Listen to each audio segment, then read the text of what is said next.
প্রায় 17 ঘন্টায় যুদ্ধকালীন তৎপরতাতে আগুন নিয়ন্ত্রণে এসেছে হলদিয়া পেট্রোকেমিক্যালসের যে ন্যাপথার পাইপলাইনে।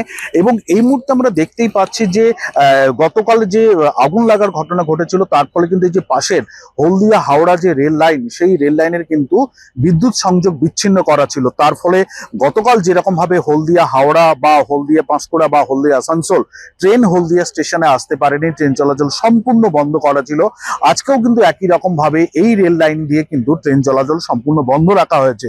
যুদ্ধকালীন তৎপরতাতে কিন্তু রেলের যে সমস্ত কর্মী আধিকারিকরা তারা কিন্তু ঘটনাস্থলে পৌঁছে গিয়েছেন ইতিমধ্যে, এবং তারা দেখতেই পাচ্ছি দুটি যে রেলের ইন্সপেকশন ভ্যান রয়েছে সেখানে গিয়ে কিন্তু তারা যে বিদ্যুৎ সংযোগ সেটিকে ঠিকঠাক করার কাজ তারা চালাচ্ছেন।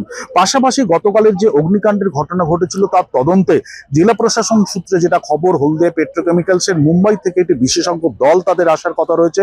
পাশাপাশি ম্যাজিস্ট্রেট পর্যায়ের একজন আধিকারিকের নেতৃত্বে একটি তদন্ত হবে, অন্তত এমনটাই জানতে পারা গেছে।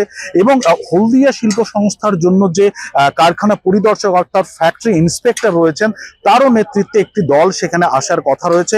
এখন কত তাড়াতাড়ি এই হলদিয়া এবং পাঁশকুড়া, হলদিয়া হাওড়া এবং হলদিয়া আসানসোল লাইনে ট্রেন চলাচল স্বাভাবিক হয় সেটাই কিন্তু এখন দেখার বিষয়। হলদিয়া থেকে ক্যামেরায় মানস জানার সঙ্গে বিটন চক্রবর্তী, এবিপি আনন্দ, পূর্ব মেদিনীপুর।